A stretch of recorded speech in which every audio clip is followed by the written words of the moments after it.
وذكر فإن الذكرى تنفع المؤمنين.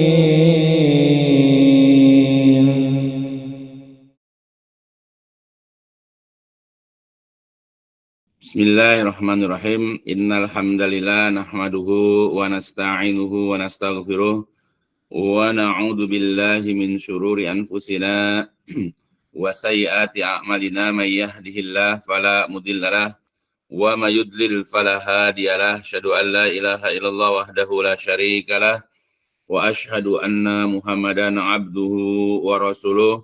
Allahumma shalli ala Muhammadin wa ala ali Muhammad kama shallaita ala Ibrahim wa ala ali Ibrahim innaka Hamidum Majid. Allahumma barik ala Muhammadin wa ala ali Muhammad kama barakta ala Ibrahim wa ala ali Ibrahim innaka Hamidum Majid. Amma ba'd.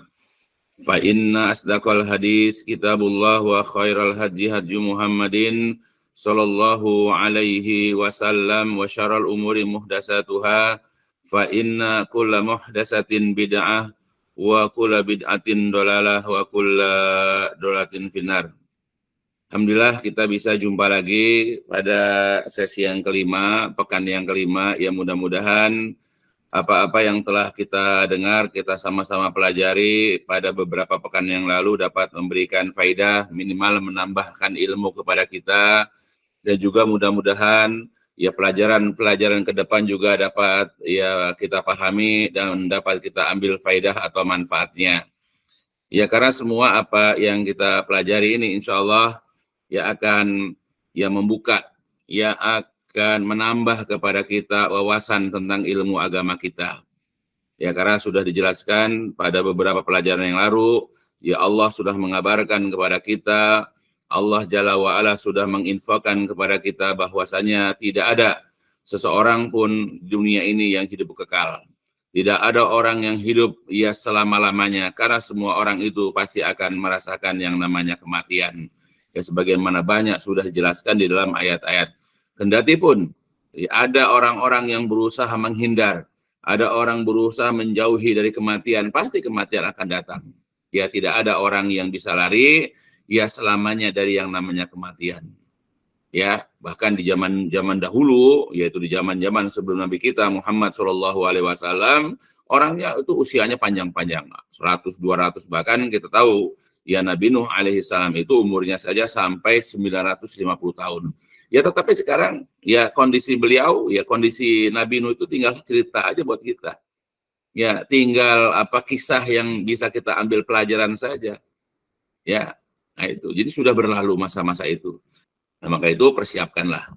Ya, karena kita bukan sekedar kita ini memikirkan ya bagaimana mati, ya, tapi bagaimana kita seharusnya mati dalam kondisi baik ataupun buruk. Ya, karena berapa banyak orang sebagaimana sudah diabadikan juga dalam Al-Qur'an bahwa banyak orang-orang ketika menjumpai kematian, baik ketika dia itu ya meninggalkan ya, ruhnya meninggalkan jasadnya, ya atau ketika nanti dia dimasukkan ke dalam liang lahat atau bahkan nanti di hari kiamat dapat kita jumpai di dalam dalil-dalil Al-Qur'an dahulu, ya mereka menyesal. Ya karena apa yang selama hidup di dunia ini mereka kurang yakin, bahkan mereka dustakan, ya mereka mengingkari ya kabar berita dari Allah Jalla wa'ala dan juga dari Rasulullah SAW, ternyata begitu mereka mati, mereka jumpai apa yang mereka selama ini dustakan. Baru mereka membenarkannya. Dan kemudian mereka minta ya kepada Allah ya agar Allah mengembalikan mereka ke dunia untuk memperbaiki amal-amal mereka. Mereka ingin mengerjakan amal soleh ya yang mereka waktu hidup di dunia mereka tidak pernah mengamalkannya. Yang mereka lalai dari mengamalkan amal-amal soleh tersebut. Tapi ya keinginan mereka tidak dikabulkan oleh Allah. Maka yang ada hanyalah penyesalan. Ya, maka diingatkan kembali sebelum itu terjadi pada kita, penyesalan nanti ketika kita ini dimasukkan ke dalam liang lahat, apalagi penyesalan nanti ketika nanti di hari kiamat kita dimasukkan ke dalam neraka, ayo kita perbaiki sekarang. Ya banyak-banyaklah mengerjakan amal soleh. Ya, dan juga sudah jelaskan, janganlah kita tertipu dengan kehidupan dunia. Kita hanya disibukkan dengan dunia, dengan dari kecil kita sekolah, kemudian kuliah, terus bekerja mencari nafkah, sampai kita melupakan kehidupan akhirat kita. Kita hanya disibukkan untuk perkara-perkara dunia saja. Dan berapa banyak orang yang ketika hanya disibukkan dengan kehidupan dunia, lupa dengan akhiratnya, lupa dia dengan ibadah-ibadah, lupa dia dengan menuntut ilmu, ya kemudian menyebabkan dia itu nanti menyesal ketika berada di alam barzah atau di alam kubur, apalagi nanti hari kiamat.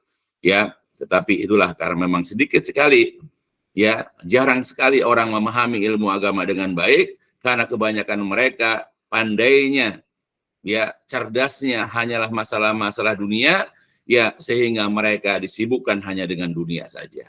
Makanya kemarin juga sudah jelaskan, ya Rasulullah pernah bersabda, Innallaha yubghidu kulla alimin fid dunya wa jahilin fil akhirah. Sesungguhnya Allah benci, Allah tidak suka kepada orang yang alim dalam masalah dunia, pintar dalam masalah ilmu dunia, cerdas dalam masalah ilmu dunia, tapi wa jahilin fil akhirah, dia jahil, dia bodoh dalam masalah-masalah akhirat. Dia tidak tahu ia berakidah yang benar, dia tidak tahu beribadah kepada Allah yang benar, dia tidak tahu cara ini, cara itu dalam agama. Maka Allah tidak suka kepada orang-orang yang seperti itu. Makanya sudah jelaskan kemarin, kita hendaklah berpaling dari orang-orang yang bodoh, yaitu bodoh dalam masalah agama. Apalagi kita menjadi orang bodoh, kita dilarang. Seperti kata Allah juga dalam Quran, wala takunanna minal jahilin, dan jangan engkau termasuk orang-orang yang bodoh. Banyak kemarin sudah jelaskan, ya tentang teguran, peringatan, pemberitahuan ya dari Allah Subhanahu wa taala agar kita menghindar, menjauh dari orang-orang yang bodoh dalam masalah agama, dan bahkan kita dilarang menjadi orang-orang yang bodoh. Nah itu ya. Makanya sekarang ayo kita memfokuskan diri kita, ya meniatkan diri kita untuk mempelajari ilmu agama kita supaya kita tidak menjadi orang yang bodoh. Nah sekarang kita lanjut pelajarannya tentang ya keinginan kita, karena kita tidak ingin menyesal nanti di alam barzah, karena kita tidak ingin menyesal nanti di alam kubur, kita tidak ingin menyesal nanti di hari kiamat, bahwa kita selama ini meninggalkan amal-amal soleh, maka sekarang kita harus mau mulai mempelajari yaitu tentang berbagai macam yaitu amal soleh. Tetapi kita untuk ya dapat beribadah, dapat mengerjakan amal-amal soleh, yang nanti amal soleh ini kita harapkan mendapatkan balasan, mendapatkan ganjaran, atau diterima oleh Allah Subhanahu wa taala, ya kita juga harus menuntut ilmunya. Ya karena kita tidak bisa mereka-rega, karena kita tidak bisa meraba-raba, karena kita tidak bisa mencari-cari tahu dari diri kita sendiri bagaimana cara beribadah. Karena beribadah itu atau mengerjakan amal-amal soleh itu harus sesuai dengan bimbingan, harus sesuai dengan tuntunan ya dari Allah Subhanahu wa taala dalam ayat Al-Qur'an, dan juga dari yang dicontohkan oleh Rasulullah SAW di dalam hadis-hadisnya. Oleh karena itulah kemarin sudah disinggung, salah seorang khalifah ya termasuk tabi'in, yaitu Umar bin Abdul Aziz rahimahullah, dia pernah mengatakan, kata beliau, man abadallahu bijahlin. Jadi man abada, barang siapa yang beribadah kepada Allah, man abada, barang siapa yang beribadah Allah kepada Allah, apakah dengan sholat, puasa, membayar zakat, menunaikan ibadah haji atau umroh, atau ibadah-ibadah mahdoh yang lainnya. Nah, tetapi beribadah kepada Allah itu bijahlin, dengan dasar kebodohan, dengan dasar ketidaktahuan dia dalam perkara-perkara agama. Maka bagaimana efek dari orang yang beribadah kepada Allah dengan dasar kejahilan, dengan dasar kebodohan? Ya, beliau mengatakan lagi, afsada aksaru mimma aslaha. Ya, jadi afsada, dia melakukan kerusakan-kerusakan. Ia membuat kerusakan-kerusakan itu adalah lebih banyak daripada mimma, dari apa-apa aslaha yang ia perbaiki. Jadi kalau kita beribadah kepada Allah dengan dasar ketidaktahuan, hanya mereka-reka, hanya mengira-ngira, maka pada saat kita beribadah kepada Allah ini, kita hanya akan membuat kerusakan-kerusakan. Dan kerusakan-kerusakan yang kita lakukan itu lebih banyak daripada kita melakukan perbaikan-perbaikan. Karena nanti kalau andai kata kita ini ya beribadah kepada Allah tapi tidak dasar ilmu yang benar, tanpa dalil, tanpa hujah, ya tanpa bimbingan dari Allah dalam Al-Quran atau tanpa bimbingan Rasulullah SAW dalam hadis-hadisnya, maka akan terjadi ibadah-ibadah yang aneh, ibadah-ibadah yang yang tidak karuan. Ya contohlah dalam masalah dunia misalnya. Kalau seandainya kita mengerjakan sesuatu tanpa ilmu, akhirnya kita akan mereka-reka atau mengira-ngira ya dalam melaksanakan ya perbuatan tersebut. Ya, maka otomatis pada saat kita mengerjakannya, kita akan banyak membuat kerusakan. Misalnya lah, ya orang bangunan misalnya, cara membuat pintu misalnya, atau cara memasang pintu misalnya. Ya kalau andai kata dia tidak tahu ilmunya, bagaimana cara memasangnya, pasti dia akan kesulitan memasang pintu. Dan bahkan kalau dia memaksakan diri juga untuk memasang pintu, maka dia akan banyak merusak, yaitu ya pintunya atau mungkin kusennya atau apanya, sehingga bukan ya perbaikan yang dia lakukan, malah bisa jadi dia akan merusak kayunya atau dia merusak pintunya, dan akan terjadi keanehan dalam pemasangan pintu. Itulah ya kita bisa tahu lah ya, karena kita jumpai orang-orang yang tidak memahami ya ilmu seperti ini, ya banyak sekali dia malah merusak. Ya, atau dia membuat bangunan. Kalau dia tidak tahu caranya, maka akan dijumpai nanti dindingnya misalnya melengkung, ya, atau tingginya tidak sama, ya, atau pembuangan airnya juga ya akan kacau. Ya, jadi orang kalau membuat bangunan saja, dia harus memahami ilmunya. Ilmu bagaimana dia nanti memasang gorong-gorong untuk membuang pembuangan air, harus tahu mana pembuangan air yang tempatnya lebih rendah, mana yang lebih tinggi. Jangan ketika dia membuat pembuangan air dari kamar mandi atau dari dapur misalnya, posisi di dapurnya itu barangkali lebih rendah daripada gotnya misalnya. Bukannya air mengalir ke got, tapi malah yang dari got akan masuk ke dalam rumah. Nah, seperti itu. Nah, orang harus punya ilmu. Ya. Ya tentu abang kita lebih tahu lah masalah begituan. Ya. Begitupun dalam masalah yang lain, masalah kita bekerja dengan komputer atau apapun. Nah, apalagi ini dalam masalah agama. Ya. Misalnya dalam satu contoh ya, dalam satu kisah ini. Ya, di dalam sebuah hadis yang diriwayatkan oleh Imam Bukhari Muslim. Ini contoh saja. Ya, bagaimana ini terjadi di zaman Rasulullah Shallallahu alaihi wasallam. Kalau tidak ada bimbingan langsung dari Rasulullah, maka boleh jadi orang akan melakukan seperti orang ini. Diceritakan dari Syakik berkata, faqala Abu Musa al-Asy'ari pernah berkata kepada Abdullah bin Mas'ud, yaitu dia mengatakan, alam tasma' qala Ammar, apakah engkau pernah mendengar perkataan Ammar? Yaitu dia mengatakan, ba'asani Rasulullah, ya Rasulullah pernah mengutus diriku. Ya, Ammar itu mengatakan, Rasulullah pernah mengutus diriku fi hajah, dalam suatu keperluan. Kemudian dalam suatu perjalanan faztanabtu, aku kena junub. Ya, karena dia ketika malam hari tidur dia bermimpi. Yang menyebabkan mimpi itu dia harus mandi jenabat. Kemudian falam ajidil ma, tetapi ketika aku mau mandi, aku tidak mendapatkan air untuk mandi, yaitu mandi jenabat itu. Falam ajidil ma, aku tidak menjumpai air. Kemudian fatamaraqtu fis sa'id, lalu kemudian aku berguling-guling, yaitu di tanah. Kama tamarugol adabah, sebagaimana berguling-gulingnya yaitu hewan. Ya, ayam. Kalau dia mandi debu ya atau tanah, ya seperti itu. Nah, jadi yang ada dalam pikiran ya Ammar saat itu, karena tidak ada air untuk mandi jenabat, dan kemudian dalam berwudu kalau kita tidak jumpai air itu bisa dengan tayamum, dipikir ya kalau orang mandi jenabat ya dia harus ya berguling-guling, dia harus mandi dengan debu. Itu yang ada di pikirannya.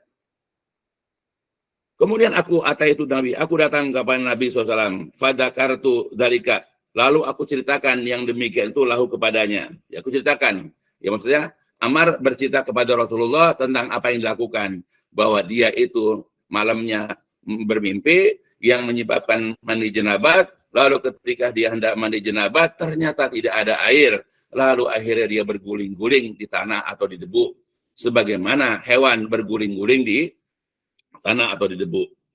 Kemudian faqala, Rasul bersabda, innama kana yakfika an taqula biyadaika hakada, Kata Nabi, sesungguhnya cukuplah bagimu engkau melakukan ya dengan kedua tanganmu seperti ini. Ya, jadi Rasulullah ya kemudian berkomentar, cukuplah bagi kamu kalau terjadi seperti itu, kalau kamu misalnya dalam kondisi junub dan tidak mendapati air, cukuplah bagi kamu itu melakukan ini dengan kedua tanganmu.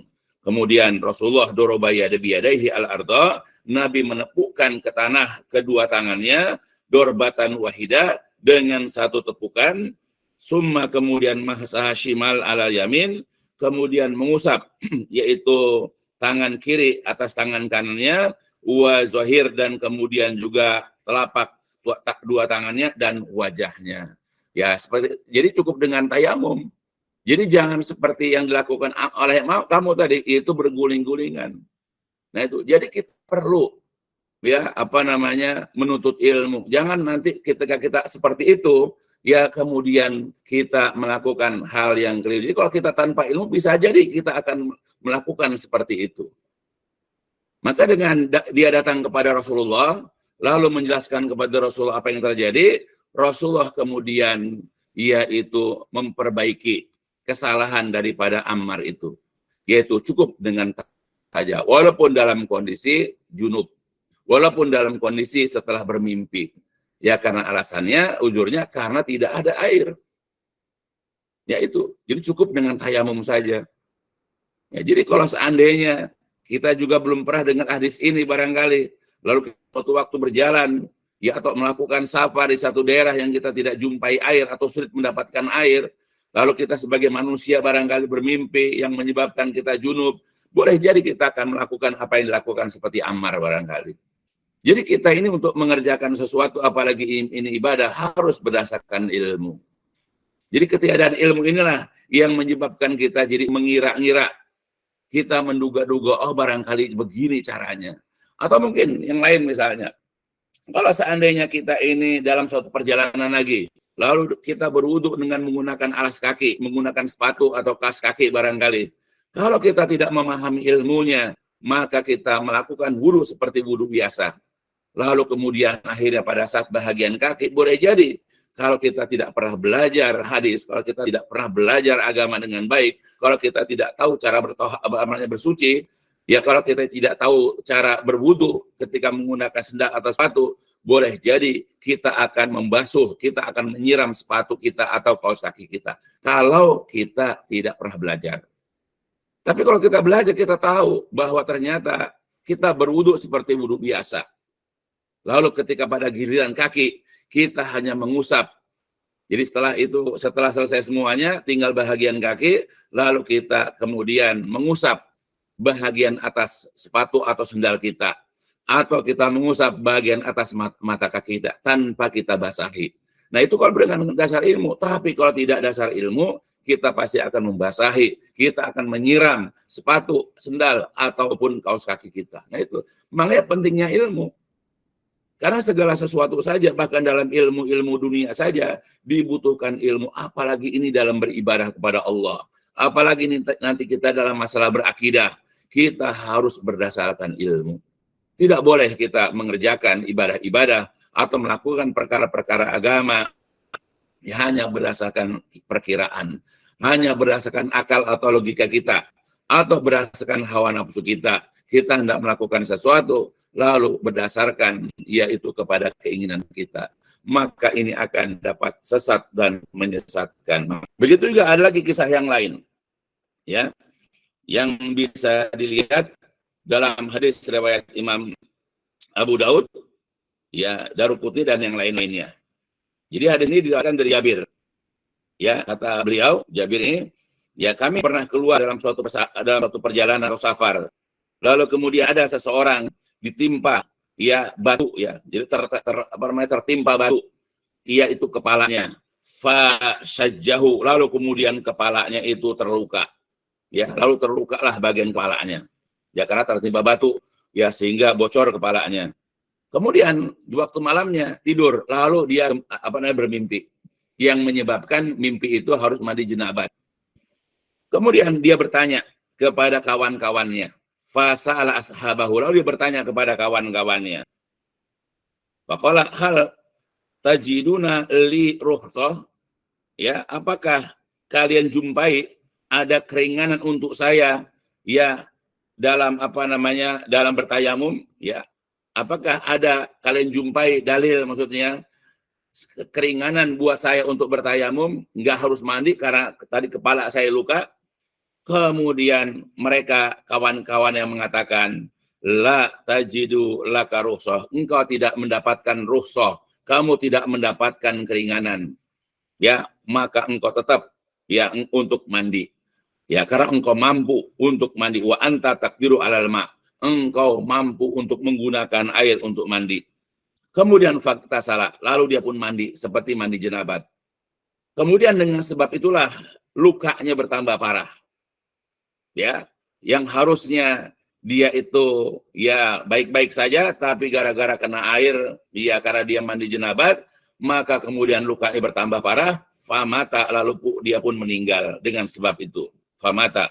Falama qadimna ala Nabi, ketika kami datang bertemu dengan Nabi SAW, kemudian dikabarkanlah kisah ini kepada Rasulullah. Faqala, lalu Rasulullah berkata, nah, jadi Rasul berkomentar terhadap kejadian tersebut.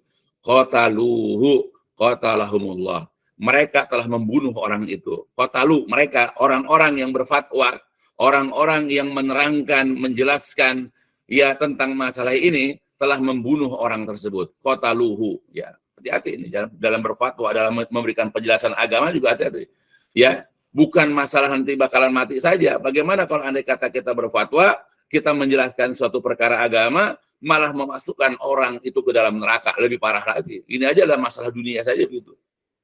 Mereka telah membunuhnya. Maka qatalahumullah, Allah nanti akan membinasakan mereka. Ala tas'alu idlam ya'lamu. Mengapa mereka tidak bertanya? Ala tas'alu. Kenapa mereka tidak bertanya? Idlam ya'lamu, ketika mereka tidak tahu. Ya, jadi jangan asal ngomong, jangan sok tahu, lalu mengatakan kamu tidak menjumpai rukhsah, kamu masih mampu mandi dengan air. Nah, itu kan. Jadi sok tahu dia. Padahal dalam masalah-masalah seperti ini, kalau seandainya orang terluka, dia diperbolehkan untuk tidak mandi. Cukup dia bertayamum. Kalau juga seandainya harus mandi, seandainya, maka luka yang menimpa pada orang itu harus ditutup dengan kain. Harus menghindar dari air. Jadi boleh dia tidak menyiramkan air pada bahagian yang luka tersebut. Nah, itu fatwa para ulama begitu, karena berdasarkan ini. Kalau seandainya dengan kena air itu, luka itu bertambah parah. Nah, ini kita ambil. Rasul kemudian mengatakan, fa innama shifaul ayyi as-su'al. Karena obatnya kebodohan, kita ini untuk menghilangkan kebodohan, ya, untuk memerangi ketidaktahuan itu adalah as-su'al, hendaklah bertanya. Ya, jadi kita punya kewajiban untuk menghilangkan kebodohan kita dalam masalah agama.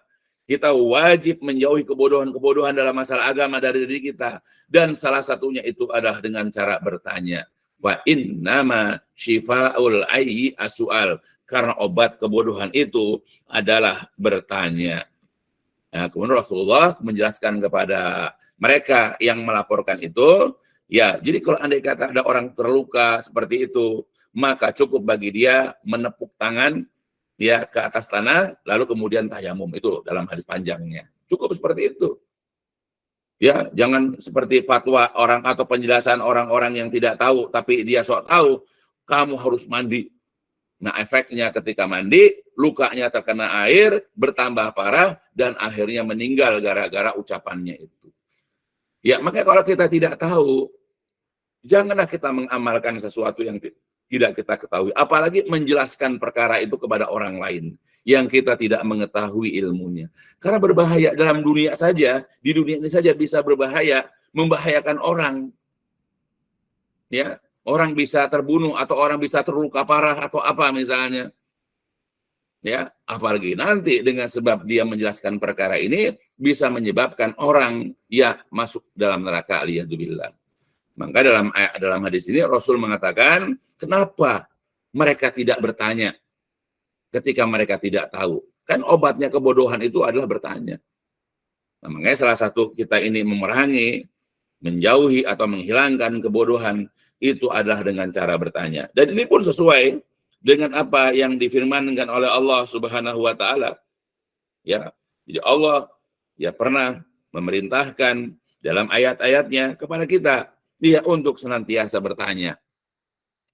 Ya Allah Tabaraka wa Ta'ala mengatakan dalam Al-Quran surat An-Nahl dan juga dalam Quran surat Al-Anbiya, ya An-Nahl surat 16 ayat 43 dan juga surat Al-Anbiya surat ke-21 ayat 7, ya hampir sama bunyi ayatnya tapi ada dua ayat di sini.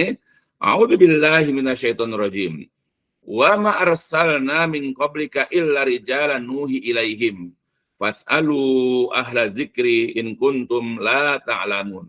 Wama dan tidaklah arsalna kami mengutus min qablika sebelum engkau wahai Nabi. Kami tidaklah mengutus sebelum engkau melainkan rijalan, melainkan kaum laki-laki. Kami tidak pernah mengutus para rasul sebelum kamu, melainkan mereka itu adalah para lelaki. Jadi tidak ada nabi, tidak ada rasul dari kalangan perempuan. Semua rasul, semua nabi itu adalah kaum laki-laki. Di mana rasul-rasul ini diberikan wahyu. Ya, semua rasul sama wahyunya, sama semua perintah Allahnya, sama misinya dari Allah. Apa itu? Yaitu rijalan nuhi ilaihim, yaitu kami berikan wahyu kepada mereka. Nah, dalam ayat yang lain, wahyu itu adalah annahu la ilaha illallah, bahwasanya tidak ada sesembahan yang berhak disembah selain daripada Allah. Sebagaimana disebutkan dalam ayat yang lain tentang apa isi wahyu yang disampaikan oleh Allah kepada para nabi tentang kalimat la ilaha illallah. Agar mereka para rasul ini menjelaskan, menerangkan, mendakwahkan kalimat la ilaha illallah. Nah, setelah Allah menjelaskan seperti ini, kemudian Allah memerintahkan, ya kata Allah, fas'alu, maka hendaklah kalian bertanya, ahla dzikri, kepada orang yang ahli, kepada orang yang memahami, kepada orang yang mengerti az-zikri ilmu, kepada orang yang memahami ilmu. Ya, atau az-zikri ini juga maksudnya adalah Al-Quran, kepada orang yang memahami Al-Quran. Maka bertanyalah kalian kepada orang yang berilmu, yaitu berilmu tentang Al-Quran. In kuntum la ta'lamun, jika kalian tidak mengetahui. Jadi kita untuk mengerjakan suatu amalan, atau kalau kita hendak menyampaikan suatu amalan, maka kalau kita tidak tahu, jangan sekali-kali kita mengamalkannya. Atau jangan sekali-kali kita menyampaikan kepada orang lain. Sampai kita bertanya dulu, sampai kita berusaha mengetahui dulu apa yang hendak kita amalkan dan apa yang hendak kita sampaikan kepada orang. Kalau seandainya ya apa yang kita hendak lakukan, apa yang kita hendak sampaikan ternyata tidak ada dalilnya, tidak ada hujahnya dalam Al-Quran atau hadis, maka kita tidak boleh menyampaikannya. Tapi kalau ternyata ada dalilnya, ada dasarnya dari ayat-ayat Al-Quran, atau memang ada dasarnya dari hadis-hadis Nabi, maka kita dibolehkan untuk melakukan atau mengerjakan amal tersebut dan menyampaikan kepada orang lain. Itu dasarnya. Jadi kita ini harus berilmu untuk mengerjakan sesuatu atau untuk menyampaikan sesuatu. Harus ada dasarnya, harus ada ilmunya. Dalam masalah dunia aja begitu. Kita untuk menjelaskan sesuatu harus ada ilmunya. Makanya sering kita kalau lagi duduk-duduk di satu tempat, misalnya kita lagi di rumah sakit, atau kita ada di ruang tunggu, misalnya di kelurahan atau apa, lalu kita dengar bapak-bapak atau ibu-ibu sedang berdiskusi masalah politik misalnya, atau masalah ekonomi, dan mereka adalah orang-orang yang jelas ya tidak memahami ilmu tentang itu semua, maka kadang-kadang kita suka ketawa geli dalam hati kita. Karena apa? Karena omongannya nyeleneh. Ya hanya bisa ini, hanya bisa itu, berkomentar ini, komentar itu. Kita akan menjumpai yaitu apa? Kelucuan ya dari apa-apa yang disampaikan dalam diskusi mereka. Apalagi kalau sampai debat. Nah itu yang bisa kita lihat. Orang kalau tidak memahami ilmunya, orang kalau tidak mengerti ilmunya, lalu berbicara, maka akan kita jumpai keanehan-keanehan. Bahkan kalau dalam masalah agama, kita akan jumpai kesesatan-kesesatan. Maka hendaklah kita pada saat hendak mengerjakan sesuatu, ya, atau kita hendak menyampaikan sesuatu, jangan asal melakukan, jangan asal menyampaikan, tapi kita harus tahu dulu ilmunya. Makanya Imam Al-Bukhari, ya kita kenal ya, ada Sahih Bukhari ya, jadi salah seorang perawi hadis, ya, salah seorang ahli hadis yang bernama Imam Al-Bukhari, dia pernah mengatakan, ya, dia atau membuat bab, ya ada babnya di dalam di dalam Sahih Bukhari, kitab dalam masalah ilmu, dia mengatakan al ilmu qoblal qauli wal amal. Jadi ilmu itu qabla, sebelum al qaul, sebelum berucap. Jadi sebelum kita mengucapkan segala sesuatu perkara-perkara agama, harus dasar ilmu terlebih dahulu. Ya, jadi sebelum kita ini menyampaikan ya apa yang ada di benak kita, apa yang ada dalam pemikiran kita, apa yang ada dalam diri kita, kalau kita menyampaikan kepada ya orang lain, apakah kepada keluarga kita, apakah kepada sahabat kita, kepada kerabat kita atau siapapun, janganlah kita asal berucap, tapi harus ada ilmunya, karena al ilmu qoblal qaul. Ilmu itu sebelum kita berucap. Ya, dan juga wal amal, sebelum kita beramal. Sebelum kita beramal, ya, sebelum kita sholat, sebelum kita berwudu, sebelum kita berpuasa, sebelum kita berangkat haji atau umrah, tuntut dulu ilmunya. Sebab kalau tidak akan terjadi keanehan-keanehan dalam beramal nanti. Cobalah misalnya kita punya anak gadis. Kita sebagai orang tua kebetulan suatu waktu ingin pergi sebentar keluar. Ya otomatis di pagi-pagi itu tidak ada yang masak. Tapi kita ingin nggak belanja, nggak beli matang misalnya. Udah kita pesan sama anak perempuan kita, ya nanti kamu goreng ikan asin, ikan peda atau ikan sepat, dan bikin sayur asam misalnya. Sedangkan bahannya belum ada. Ya, nah karena orang ini anak perempuan kita nggak pernah diajarin bagaimana cara masak sayur asam, yang ada di otaknya adalah dia beli asam. Langsung ke pasar.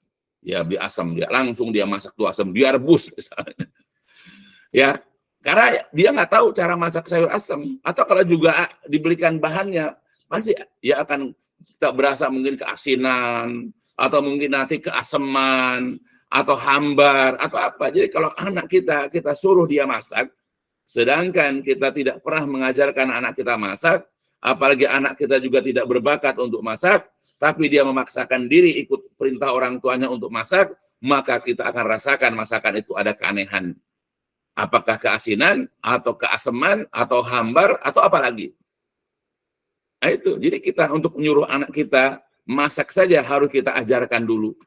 Harus kita ajarkan dia minimal ngelihat bagaimana kita orang tua atau ibu memasak. Barulah anak kita kalau sudah dilatih, baru dia akan bisa masak dengan baik. Bayangkan, dalam ilmu dunia saja. Tadi dalam masalah bangunan, dalam masalah masak, begitupun dalam masalah ya montir motor, perbaiki motor misalnya. Ya juga harus punya ilmu. Kalau enggak tadi orang bongkar motor, mau perbaikin motor, yang ada dia bisa bongkar, masangnya nggak bisa. Dia hendak ngerehab rumah, dia bisa menghancurkan rumah, tapi tidak bisa membangunnya lagi. Ini apalagi masalah yang sangat penting, masalah agama. Maka kalau seandainya anak kita suruh sholat, sedangkan kita tidak pernah mengajarkan sholat, atau bahkan kita selama ini tidak pernah membawa anak kita membiasakan diri sholat ke masjid, maka kita akan jumpai anak kita pasti tidak akan benar sholatnya. Dia pasti akan ngobrol dengan temannya, dia pasti akan lari-lari di situ.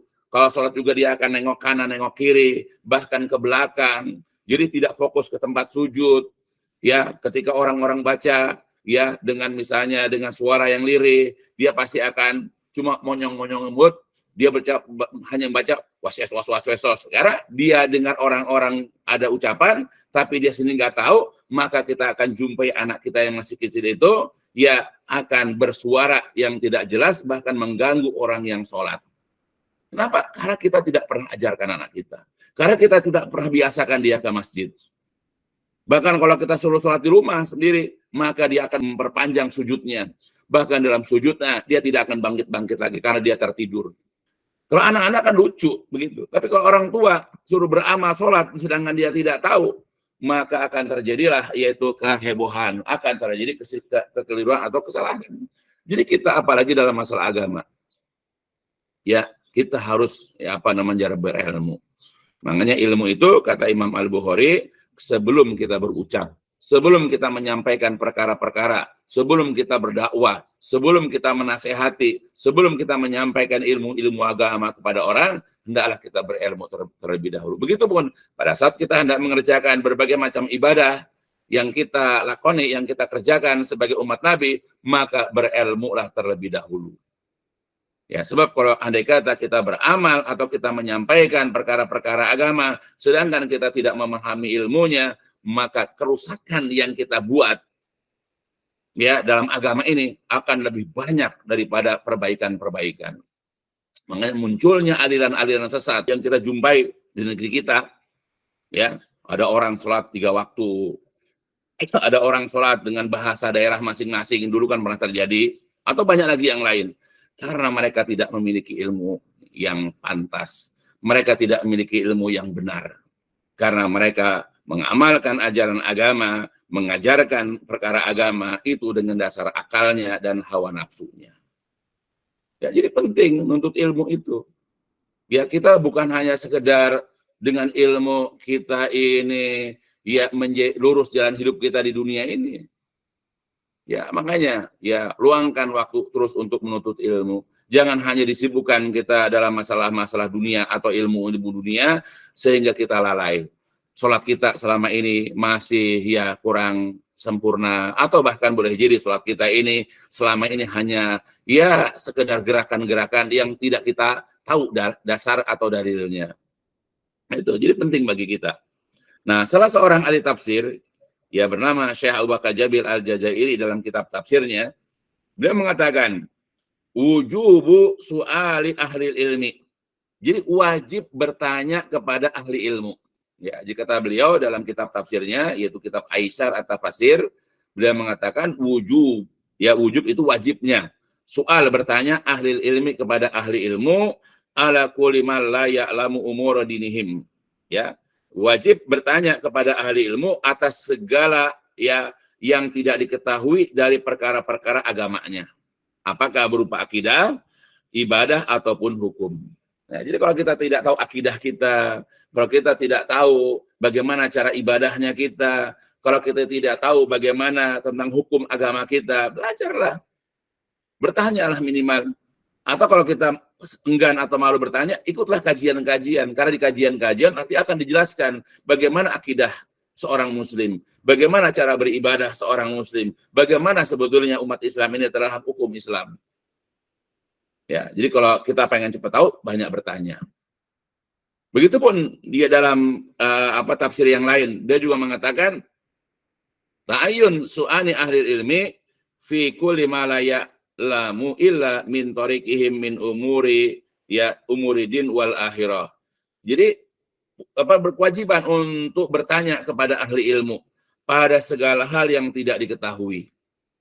Kecuali ya dengan cara mereka, dengan jalan mereka, ya yaitu dengan cara menuntut ilmu atau dengan cara bertanya dari perkara-perkara agama dan akhirat.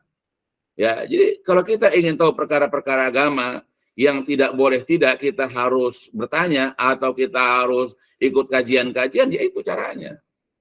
Ya, seperti kemarin sudah dijelaskan, ya, di mana Rasulullah SAW pernah bersabda, man salaka thoriqan yabtaghi fihi ilman sahalahullahu thoriqan ila jannah. Jadi man salaka thoriqan, barang siapa yang berjalan di satu jalan, ya yabtaghi fihi ilman, dalam rangka mencari ilmu pada jalan itu, ya diantaranya adalah kita ikut kajian-kajian, bukan sekedar baca Al-Quran saja. Dari zaman dulu sampai sekarang kita cuma khatam Quran, tapi tidak berusaha untuk mengetahui apa kandungan, apa isi ya yang ada dalam Al-Quran.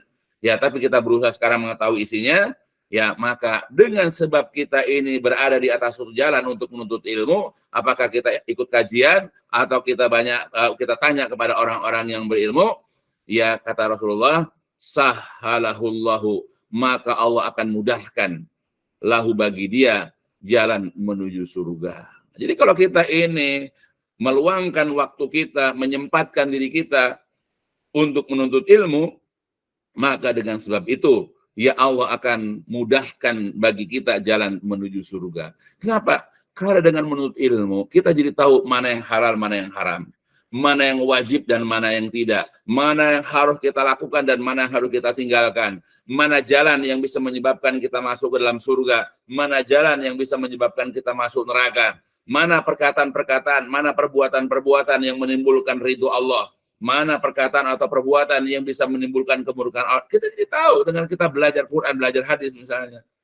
Sehingga dengan kita tahu mana yang boleh, mana yang tidak, mana yang bisa memasukkan orang ke surga dan masuk orang ke neraka, dengan kita tahu, maka kita hanya, karena kita memang ingin masuk surga misalnya, maka kita hanya melakukan perbuatan-perbuatan, kita hanya mau mengucapkan ucapan-ucapan yang dapat membawa kita ke surga.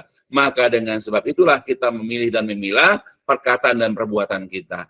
Maka dengan sebab itu, karena kita sudah tertata, karena kita sudah teratur hidup kita, kita tidak sembarangan beramal, kita juga tidak sembarangan berucap, maka dengan sebab itulah ya Allah nanti akan masukkan kita ke dalam surga.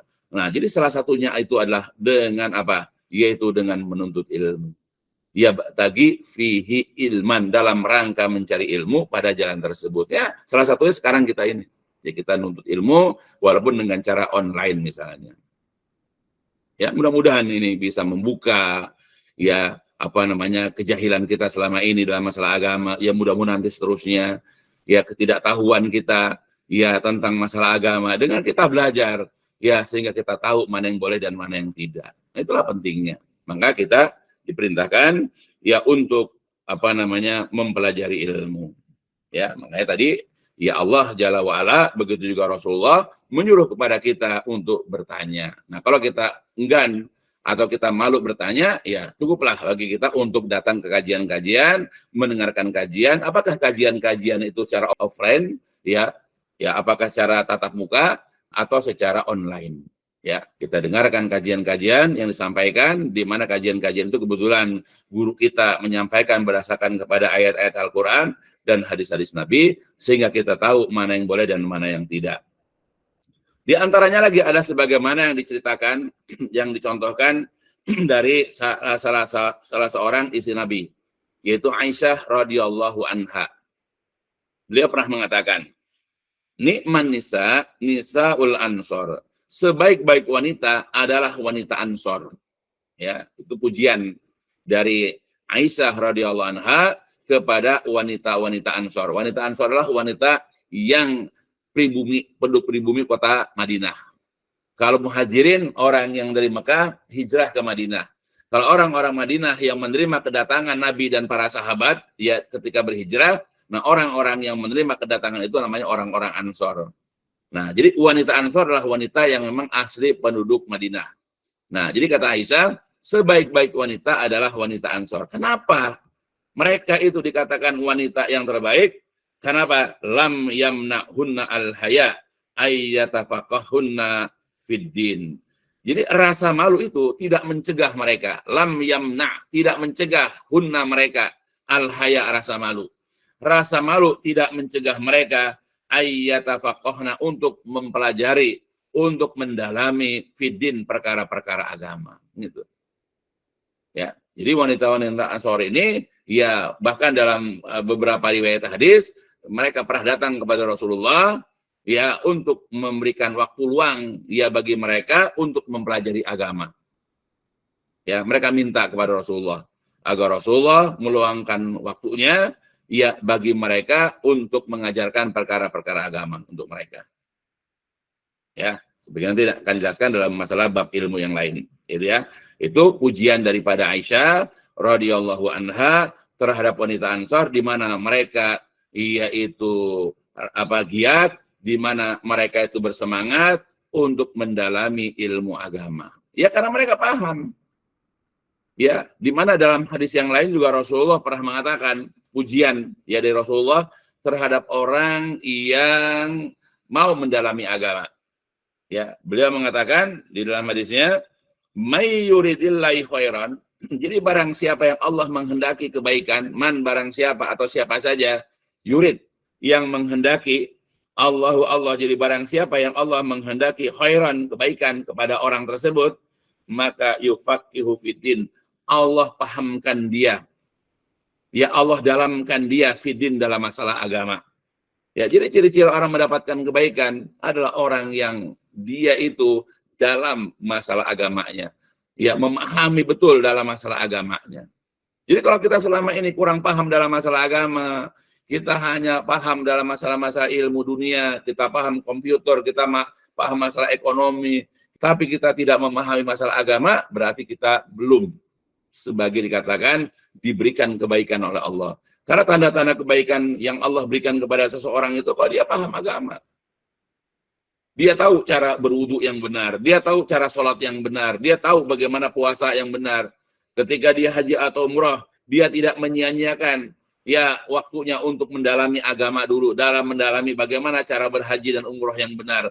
Begitu dalam masalah akidah, dia tahu berakidah yang benar dan begitu seterusnya. Itulah ciri-ciri ya orang yang Allah menghendaki kebaikan kepada dia. Maka kalau juga kita ingin dapat kebaikan, sebagaimana tadi pujian Rasulullah, adalah kita coba dalami ilmu agama kita.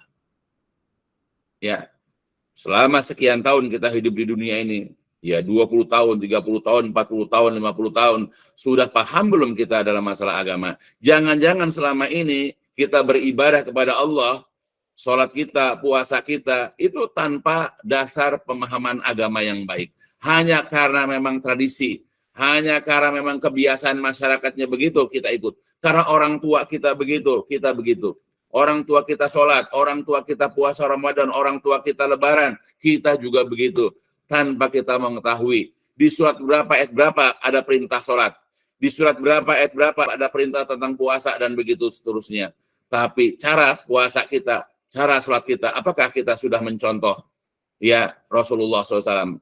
Padahal Rasulullah pernah mengatakan, dan ini adalah hadis yang masyhur, banyak dikenal oleh para ahli hadis, ya atau bahkan oleh para ahli fikih, dia pernah mengatakan, "Shallu kama ra'aitumuni usolli." Salatlah kalian sebagaimana kalian melihat aku salat. Ini salat kita, dari takbir kita sampai salam kita. Sebagaimana perintah Rasulullah, kita harus seperti Rasulullah. Sebagaimana dahulu sahabat melihat Rasulullah cara salat, bagaimana cara takbirnya? Bukan hanya Allahu Akbarnya, bagaimana menggerakkan tangannya, bagaimana tatapan mata ke arah mana, bagaimana kita menghadap kiblat, bagaimana kalau kita sholat berjamaah, dan seterusnya, dan seterusnya. Nah, apakah kita sudah tahu, apakah kita sudah mengerti, ya bagaimana caranya Rasulullah dan para sahabat dulu melakukan sholat? Karena Rasul mengatakan, "Shallu kama ra'aitumuni usolli." Sholatlah kalian, sebagaimana kalian melihat aku sholat. Begitupun cara kita ini bersedekap, cara kita membaca ini, membaca itu, cara kita ruku, cara kita i'tidal, cara kita sujud, sampai kepada rakaat kedua, ketiga, atau keempat, ya, lalu kita mengucapkan salam. Nah, dari takbir sampai salam, apakah kita sudah mencontoh Rasulullah? Jangan-jangan selama ini kita sholat juga tidak pernah tahu dasar-dasar atau dalil-dalilnya.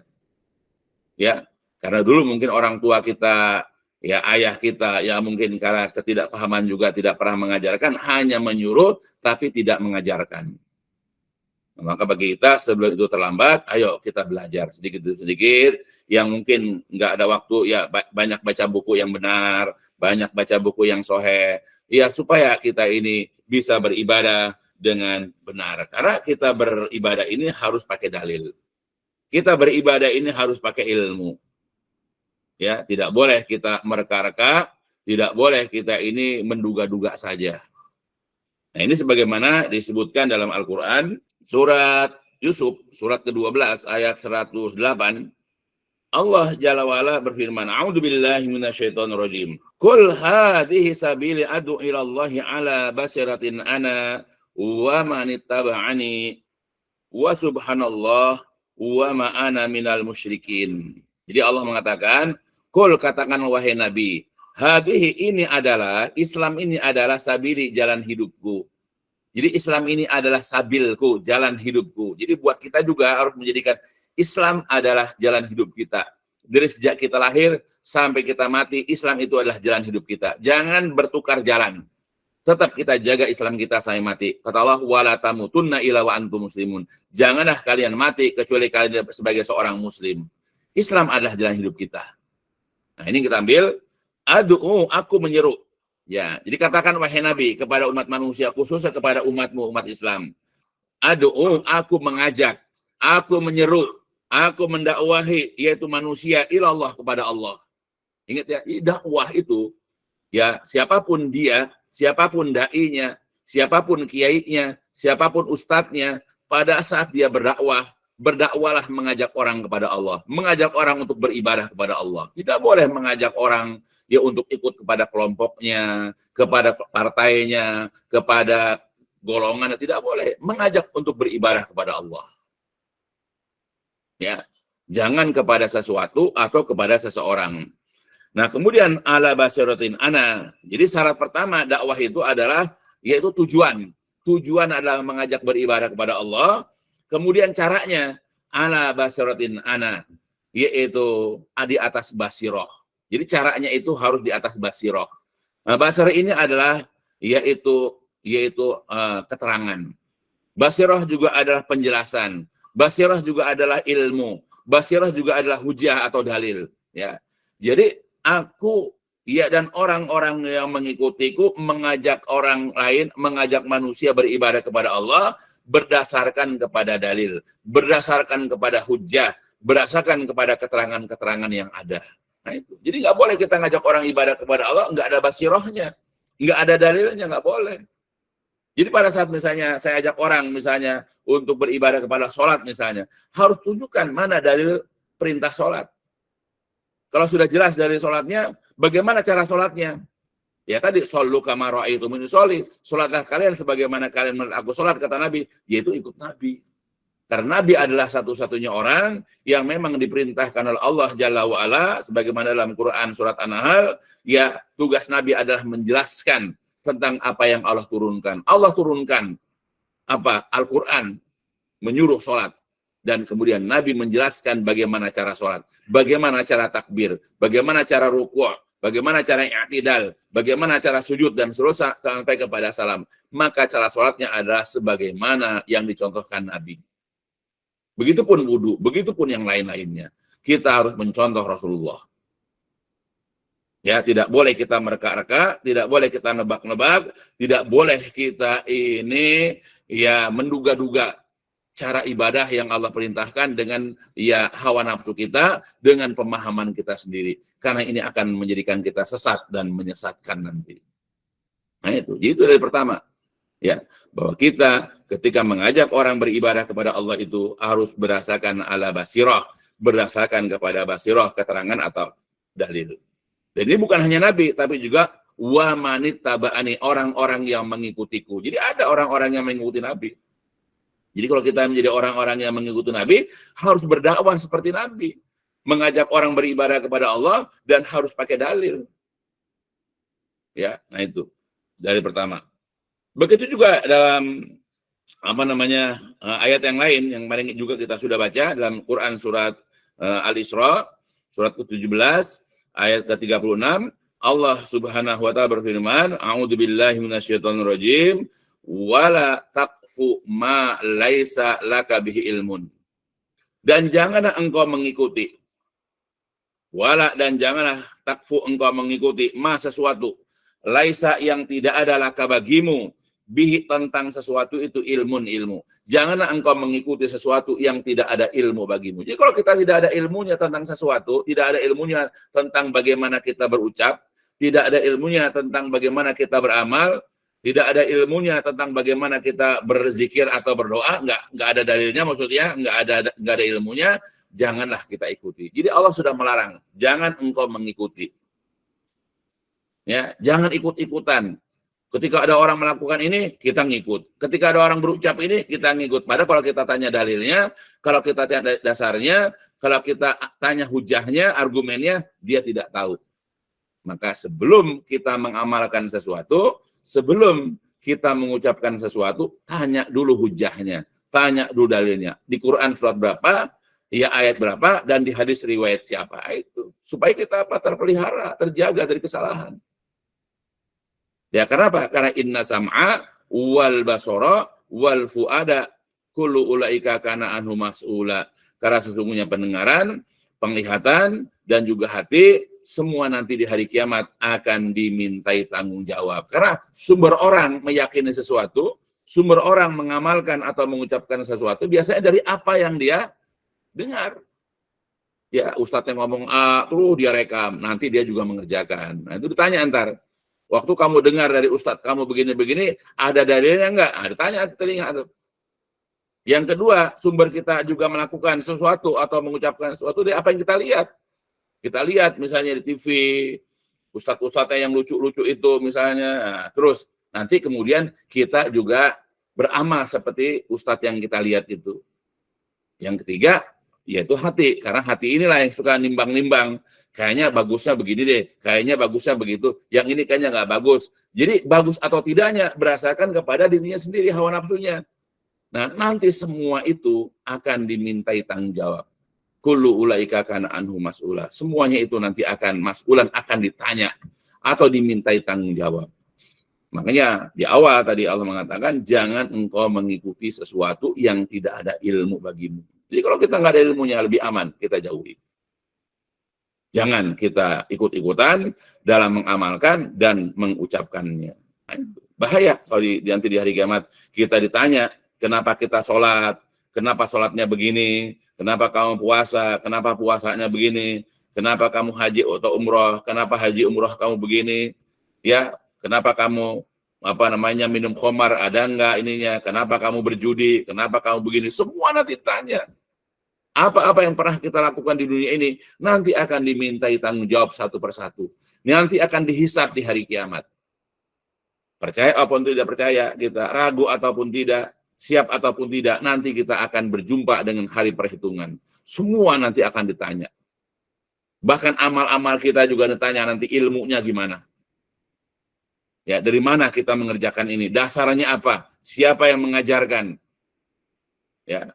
Jadi kalau seandainya orang mendapatkan ilmu dari orang-orang yang tidak ada ilmunya atau dari ustadz-ustadz yang asal bicara misalnya, nanti ya ustadz-ustadz yang asal bicara juga nanti akan diminta tanggung jawab ya di hari kiamat ya. Sebagaimana dalam Al-Qur'an banyak sekali ayat-ayatnya ya penjelasan begini. Misalnya dalam Al-Qur'an surat Al-Baqarah ayat 166 dan 167. A'udzu billahi minasyaitonir rajim. Ittabaru alladziina tubi'u minal ladziina taba'u wa ra'awul azab wa taqatta'at bihimul asbab. Ingatlah ketika orang-orang yang diikuti berlepas diri dari orang-orang yang mengikuti. Siapa yang diikuti? Ya ustadz-ustadz, kiai-kiai atau atasan-atasan, bos-bos ini biasa yang diikuti. Nanti mereka berlepas diri dari orang-orang yang mengikuti. Siapa orang mengikuti? Murid-muridnya, santri-santrinya. Ya, kalau dalam masalah dunia, ya anak buahnya nanti ya mereka akan para pemimpin, para tokoh agama itu akan berlepas diri dari orang-orang yang mengikutinya karena mereka melihat azab dan nanti akan terputuslah hubungan sebab di antara mereka. Lalu waqala alladziina tabau, berkatalah orang-orang yang mengikuti. Jadi para pengikut, ya murid-murid atau siapapun itu yang mengikut nanti berkata begini. Lau anna lana karroh, seandainya kami dapat kembali ke dunia. Lau anna lana karotan, seandainya kami diizinkan untuk kembali ke dunia, fana tabarra'a minhum kama tabarra'u minna, maka kami akan berlepas diri dari mereka. Ya, dari orang-orang yang kami ikuti. Kami akan berlepas diri dari guru-guru kami. Kami akan berlepas diri dari bos-bos kami, sebagaimana mereka sekarang telah berlepas diri dari kami. Nah itu. Ya, karena di sini ya orang pokoknya salah benar ikutin terus, nggak tahu dalilnya, nggak tahu dasarnya, nggak tahu ayatnya, nggak tahu hadisnya, pokoknya fanatik aja.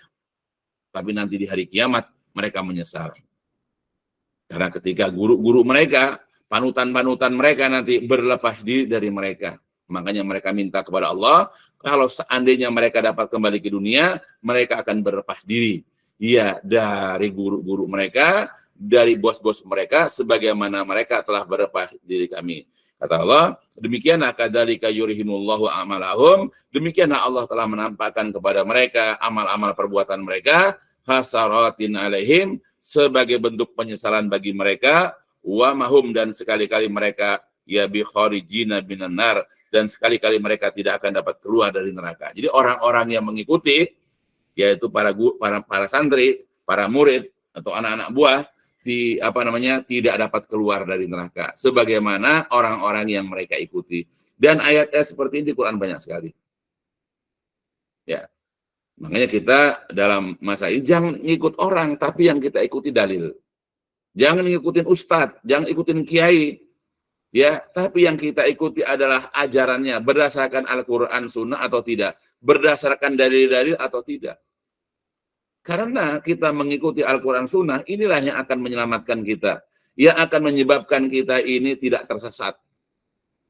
Tapi kalau mengikuti pendapat orang, pandangan orang, bisa jadi karena tiap orang punya pandangan yang berbeda, tiap orang mempunyai cara pandang yang berbeda, bisa jadi ia dapat menyesatkan kita.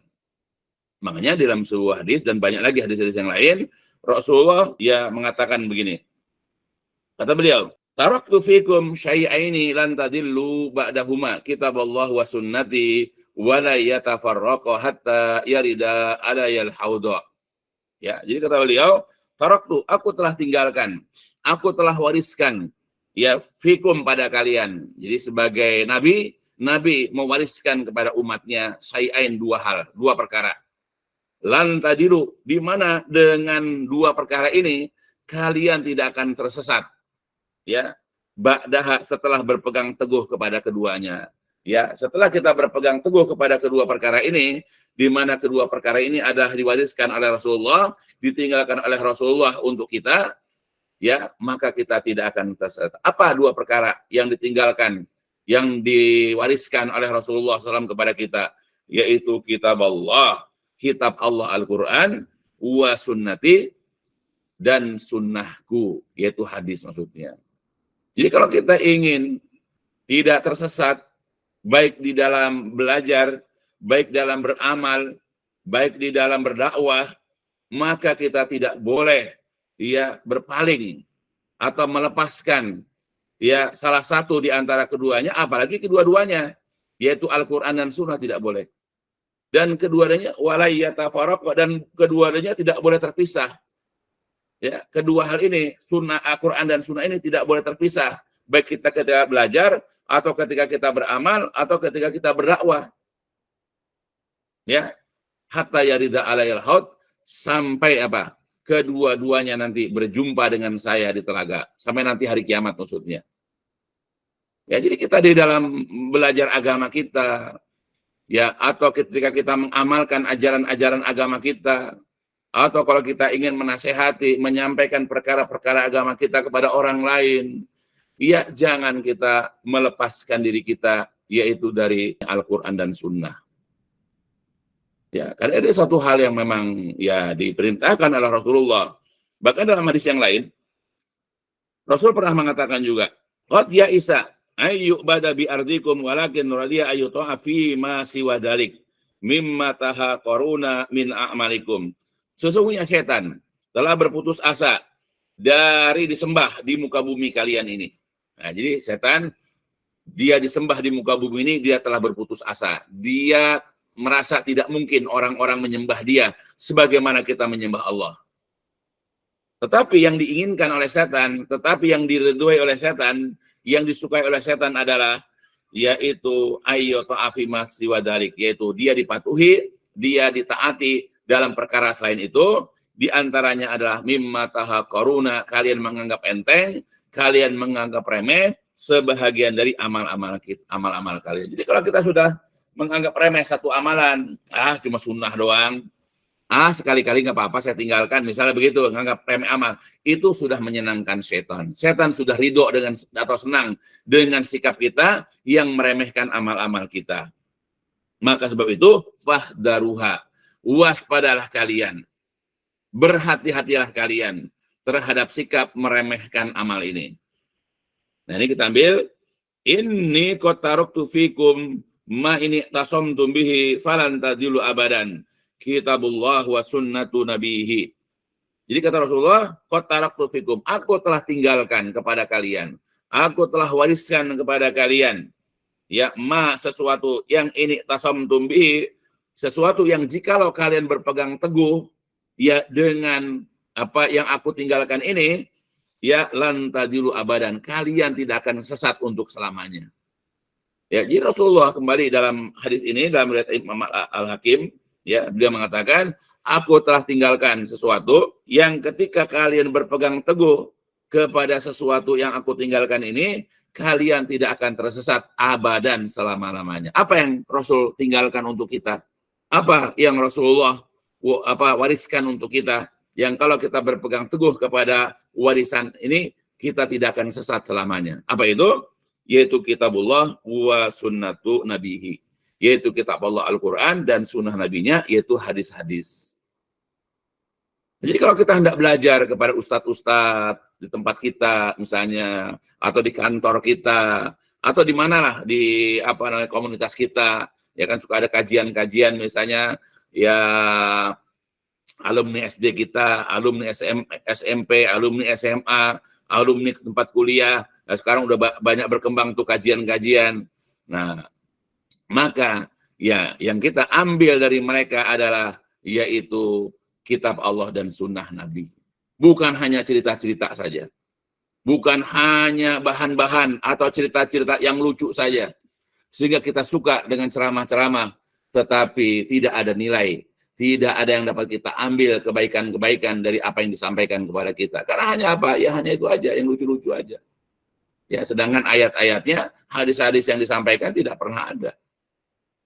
Ya, maka kita dalam hal ini makanya jelas ya, ketika kita belajar, ketika kita ini beramal, ketika kita ini hendak menyampaikan ilmu kepada orang lain, biasakanlah dengan dasar ilmu, dengan dasar dalil, dengan dasar hujjah.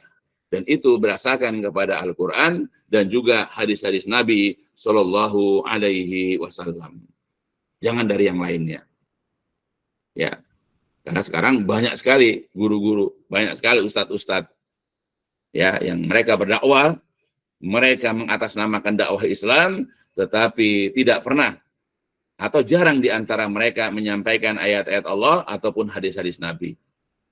Sehingga Rasulullah mengingatkan kepada kita. Dia mengatakan dalam hadis yang diriwayatkan oleh Imam Bukhari Muslim dari Abdullah bin Amr bin Al-As, Innallaha la yaqbidul ilma intiza'an yantazi'uhu minan nas. Jadi Allah itu tidaklah mencabut. Allah tidaklah menghilangkan ilmu yang Allah cabut dari manusia atau dari hamba-hambanya.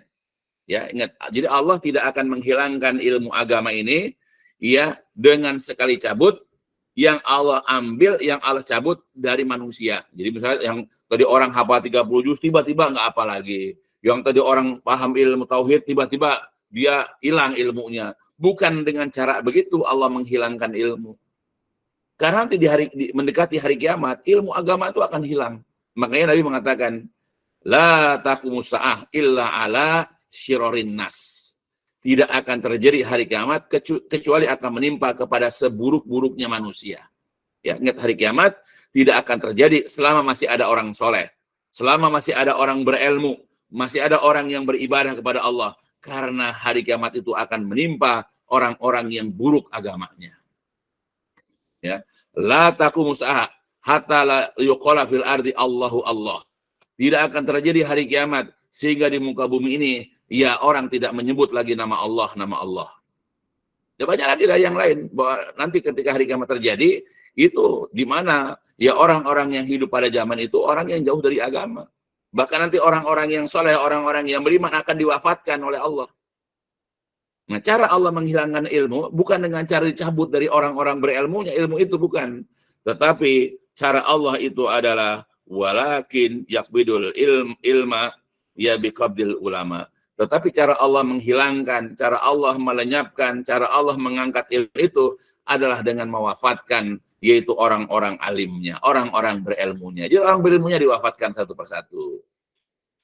Ya, apakah karena memang sudah sepuh, atau juga sudah sudah sakit-sakitan, atau juga bahkan bukan hanya orang-orang yang tua, bukan hanya orang-orang yang sakit saja ulama-ulama, tapi juga yang muda-muda pun ustadz-ustadz yang soleh-soleh ini diwafatkan. Orang yang sehat-sehat saja juga diwafatkan.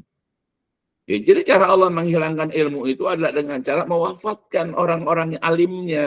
Hatta idalam yaqo aliman, sehingga ketika tidak lagi tersisa satu orang pun alim, sehingga tidak ada lagi di satu tempat atau bahkan di seluruh dunia orang alim, maka itakhodan nas ru'usan juhalan. Maka orang-orang menjadikan pemimpin-pemimpin, tokoh-tokoh yang jahil sebagai tempat bertanya. Ya, jadi ahli politik, artis, ya apa pensiunan. Nah, jadi tempat bertanya masalah agama. Ya, maka ittakhadanas, maka orang-orang akan mengambil atau menjadikan ru'usan pemimpin-pemimpin, tokoh-tokoh yang juhalan, yang jahil, yang bodoh sebagai tempat bertanya. Fasu'ilu, lalu mereka ditanya. Fa'aftau bigori ilmin, lalu mereka berfatwa tanpa ilmu. Nah, udah ngomongnya itu berdasarkan apa? Hawa nafsu, berdasarkan akal logikanya. Kalau menurut saya nggak apa-apa deh, yang penting begitu misalnya.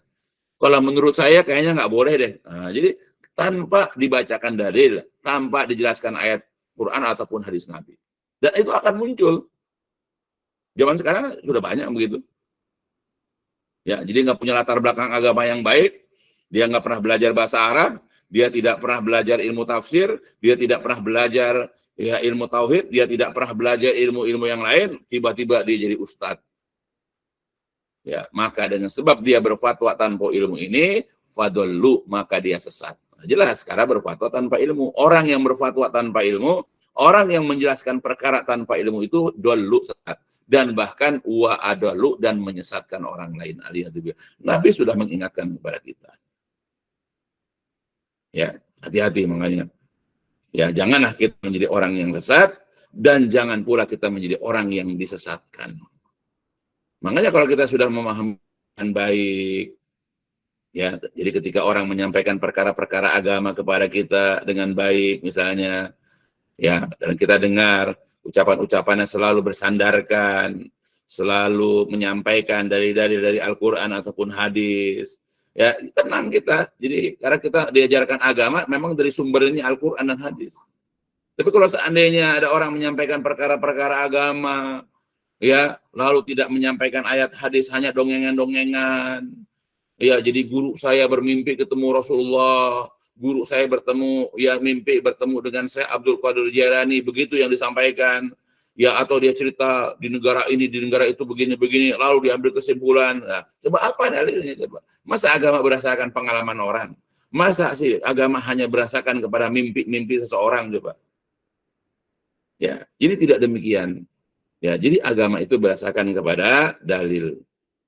Ya, berdasarkan kepada ayat-ayat Al-Quran ataupun hadis-hadis Nabi, baik ketika kita belajar, baik ketika kita beramal, mengerjakan amalan-amalan agama kita, atau ketika kita hendak menyampaikan perkara-perkara agama kita. Ya, jadi jangan salah. Ya, kita ini dalam bersikap terhadap agama kita. Ya, dalam hadis yang lain juga Rasul pernah mengatakan, ayyu madain, ya, da'a ila hudan, jadi ayu madain atau manda'a ya ila hudan, barang siapa yang menyeru atau dai manapun yang menyeru kepada petunjuk, ya, maka falahu ajrun wa ujuru man tabi'ahu la yanqusu dzalika min ujurihim syai'a, maka dia akan mendapatkan pahala dan juga pahala-pahala orang-orang yang mengikutinya dan tidak akan berkurang ya sedikit pun dari pahala-pahala mereka.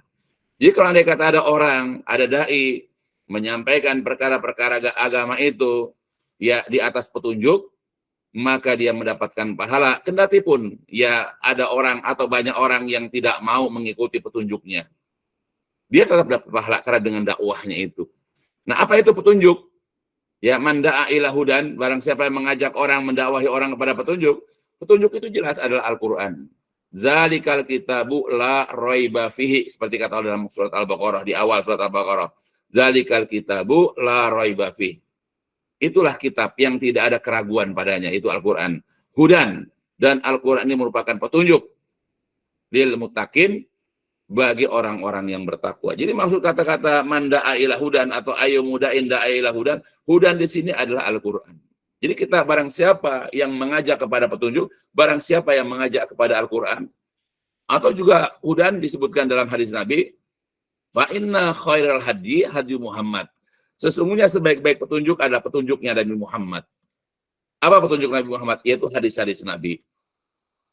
Jadi ketika ada orang berdakwah, ketika ada dai berdakwah berdasarkan kepada Al-Quran, berdasarkan kepada hadis-hadis Nabi, ya maka ya dia itu ya akan mendapatkan pahala.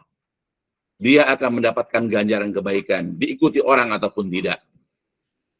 Tetapi jikalau ada orang-orang yang mengikutinya, ada orang yang menerima dakwahnya atau seruannya, maka orang-orang yang mengikuti dakwah tersebut akan berpahala dan dia akan mendapatkan pahala dari orang-orang yang mengikutinya, tetapi tidak akan mengurangi pahala-pahala mereka sedikit pun. Dan kemudian dilanjutkan, wa man da'a ila dolalah, ayyuma da'in da'a ila dolalah, barang siapa atau dai manapun, juru dakwah manapun yang mengajak kepada kesesatan, ini kebalikannya, lawan dari petunjuk, kesesatan. Nah, apa itu mengajak kepada kesesatan? Yaitu tidak mengajarkan, tidak menyampaikan Al-Quran dan hadis. Jadi hanya menyampaikan hawa nafsunya, hanya menyampaikan apa? Yaitu akal logikanya, hanya menyampaikan kebiasaan-kebiasaan, tradisi-tradisi di kelompoknya, bukan Al-Quran Sunnah. Maka barang siapa yang mengajak kepada kesesatan, barang siapa yang mendakwah kepada kesesatan, fa'alaihi ismun, maka dia mendapatkan dosa. Atau fa'alaihi wizrun, maka dia akan mendapatkan dosa. Diterima ataupun tidak terima, ketika dia dakwah dengan dasar kesesatan, dia berdosa.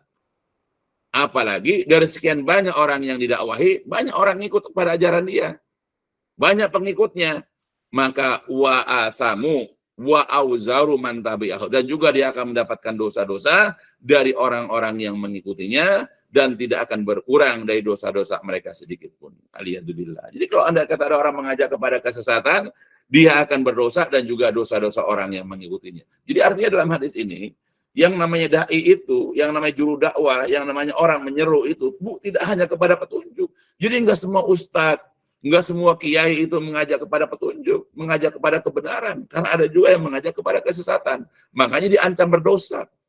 Diancam juga dengan dosa-dosa orang yang mengikutinya. Ya.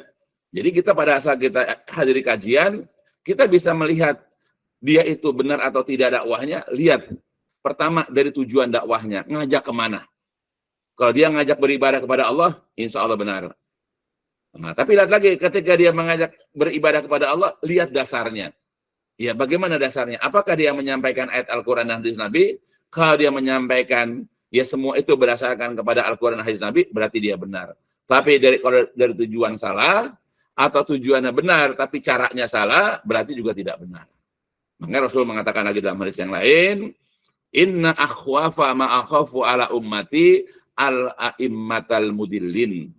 Sesungguhnya, yang paling aku khawatirkan, yang paling aku cemaskan dari apa yang aku cemaskan, dari sekian banyak yang Nabi cemaskan atas umatnya, dari sekian banyak yang Nabi khawatirkan atas umatnya, itu adalah al-a'immah, imam-imam, pemimpin-pemimpin agama, tokoh-tokoh agama, al-mudilin, yang menyesatkan. Itu yang Nabi khawatirkan.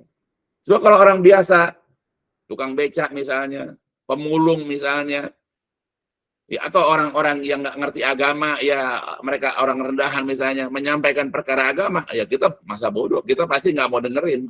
Kita akan menjauh, menghindar dari orang-orang itu. Ya, tapi kalau yang menyampaikan tokoh agama, dia seorang ustadz misalnya, dia seorang kiai di daerahnya, apalagi ada gelarnya SAG, MAG, atau doktor misalnya, wah kan guru itu dosen agama, itu jurusan agama. Tapi dalam penyampaiannya dia tidak berdasarkan kepada Al-Quran dan Sunnah. Ya hanya pemikiran-pemikiran dia, atau pemikiran-pemikiran tokoh-tokoh yang dia kagumi saja. Ya, maka inilah yang dikhawatirkan oleh Rasulullah, yang akan dapat memfitnah, yaitu umat Nabi. Makanya kita termasuk yang dikhawatirkan. Kalau kita tidak memahami dasar yang baik, kita belum punya filter penyaring yang baik dalam masalah agama kita, kita akan mudah terombang-ambing. Kita akan mudah disesatkan oleh orang. Ya coba lihat anak-anak, kalau mereka bodoh, kalau mereka belum punya ilmu, ya mereka punya uang dari omnya, misalnya uangnya merah 100.000. Kalau anak itu nggak ngerti nilai mata uang, masih bodoh dalam masalah uang, lalu kita kemudian ngambil uang 2.000-an misalnya, ya kita ada 10 lembar, lalu kita bujuk ya anak itu, nih saya punya uang banyak 10, kamu kan 1, tukeran ya. Kalau anak itu tidak mengerti, dia bodoh dalam masalah mata uang, maka dengan senang hati dia akan menukar uangnya dengan uang yang kita punya. 1 ditukar dengan 10, dia lihat hanya jumlahnya, tapi dia nggak tahu nilainya. maka anak itu pasti akan mau nukar uangnya menjadi banyak. Tapi bagi kita yang sudah tahu nilai mata uang, ya, kita tahu nilai 2 ribuan, walaupun 10 misalnya, dengan 100 jauh. Bahkan kalau misalnya 2 ribuan itu dijadikan misalnya 25, kita tetap menolak. Kenapa? Karena jauh bedanya antara 100 ribu dengan 2 ribuan. Karena kita tahu, kita tidak bisa dibohongi, kita tidak bisa dikadalin, ya kita tidak bisa ditipu atau diperdaya. Kalau kita tahu, dalam masalah agama juga begitu. Jadi ketika ada dai mengajak kita, oh ini surga, dikit-dikit surga, ini pahala, ini ampunan, nanti dapat syafaat Nabi. Tapi dia tidak membawakan hadis Nabi, dia tidak menyampaikan Al-Quran. Sehebat apapun penawarannya, kalau kita sudah punya ilmu, kalau kita sudah punya filter, kita nggak akan mau terima ajakan dia. Kita tidak mau diajak melakukan ini, melakukan itu, karena tidak ada dalilnya. Kita tidak tertipu dengan iming-iming masuk surga. Kita tidak mau diiming-iming diampuni dosa. Kita tidak akan mau diiming-iming nanti dapat syafaat. Nggak akan mau, karena tidak ada dasar atau dalilnya. Ya, nggak ada satupun hadis sahih misalnya dalam amalan tersebut yang menyebabkan kita nanti masuk surga, atau diampuni dosa, atau dapat syafaat. Itu kalau kita paham. Ya, tapi kalau kita nggak paham, kalau kita tidak mengerti, ya tadi mau aja dikibulin sama guru-guru kayak gitu. Ya, jadi kalau kamu berbuat dosa, cukup dengan mengadakan pengakuan dosa di saya, bayar uang 2 juta, nanti dosa kamu hapus. Ya itu lihat tuh, banyak sekali kayak gitu. Dikit-dikit bayar ya, atau di kelompok-kelompok tertentu. Ya, dengan pengakuan dosa, bayar sekian, lalu seakan-akan dosanya hapus, ya kayak gitu. Atau apalagi yang lain. Ya, jadi kita ini ya belajar agama berdasarkan kepada Al-Quran Sunnah, di samping kita ya untuk diri kita supaya kita bisa lurus dalam amal kita, ya dalam ilmu kita juga bisa menjadikan alat filter buat kita bisa menyaring mana yang benar, mana yang salah, mana yang baik dan mana yang buruk, mana yang lurus dan mana yang bengkok. Insya Allah kita nggak akan mudah terpengaruh dengan ajaran-ajaran lain. Tapi kalau kita tidak punya ilmu, ayo semua yang penting baik aja ikutin terus. Padahal belum tentu itu benar, karena tidak, ya bisa kita ukur dari ada nggak contoh Nabi melakukan itu, ada nggak Nabi melakukan itu, atau ada nggak isyarat dari Rasulullah agar kita mengerjakan itu. Nah itu yang penting. Untuk apa Nabi diutus oleh Allah kalau bukan untuk kita ikuti? Untuk apa Allah turunkan Al-Quran kalau bukan untuk jadi petunjuk buat kita? Kalau kita ayat ada, Quran ada, Nabi udah ada misalnya. Terus kita malah mengikuti omongan orang lain. Lalu kita ini lebih suka mengikuti ucapan ustadz daripada Al-Quran Sunnah. Untuk apa kalau begitu Allah utus Nabi untuk kita? Untuk apa Allah turunkan Quran? Kalau kita mengabaikan Al-Quran dan kita juga mengabaikan Nabi, coba. Ya, jadi kalau misalnya memang kita dibolehkan untuk mengikuti ucapan orang, ya sudah, nggak perlu ada Quran kalau begitu. Nggak perlu ada hadis Nabi kalau begitu. Nah itulah contoh. Makanya diturunkan Al-Quran sebagai petunjuk buat kita. Diutus Nabi kepada kita untuk kita contoh amal-amalnya. Itu sebetulnya. Nanti kita akan bahas dalam bab yang lain insya Allah. Tapi yang penting makanya kita, kalau kita ingin beramal, kalau kita ingin mengerjakan amal-amal itu, ya bisa diterima oleh Allah, supaya bisa dibalas oleh Allah dengan kebaikan, ya maka hendaklah kita beramal dengan dasar ilmu. Ya, dan ilmu itu adalah berdasarkan kepada Al-Quran dan Sunnah. Sebagaimana dulu sudah pernah dikatakan, al-ilmu ma qalallahu wa rasuluhu wa ma siwahuma falaisa bi ilmin. Itu dikatakan ya. Jadi dikatakan, jadi yang namanya ilmu itu adalah apa-apa yang difirmankan oleh Allah dan yang disabdakan oleh Rasulullah. Jadi apa yang dikatakan Allah Rasul itulah ilmu. Wa ma siwahuma, adapun selain daripada keduanya, falaisa bi ilmin, bukanlah ilmu. Ya, jadi kalau kita pengen punya ilmu agama yang baik, baik dalam belajar, baik dalam beramal, nggak boleh jauh dari Quran Sunnah. Sehingga dengan kita belajar Al-Quran Sunnah, ya kita tidak akan lagi tersesat, insya Allah. Ya kita akan terjaga, kita akan terpelihara dari kesesatan. Itu insya Allah nanti akan dilanjutkan lagi tentang keutamaan Al-Quran dan hadis Nabi dalam mempelajari agama, dalam mengamalkan ajaran agama, dan dalam berdakwah. yaitu mendakwahkan ajaran agama. Kita tidak boleh jauh dari Al-Quran dan hadis Nabi. Itu aja barangkali dulu, karena sudah jam 3, sebagaimana perjanjian kita dalam kajian, jam 1:30 sampai jam 3. Ad-dinun nasihah. Qulna liman ya Rasulullah. Qala lillahi wa li kitabihi wa li rasulihi wa li a'immatil muslimina wa ammatihim.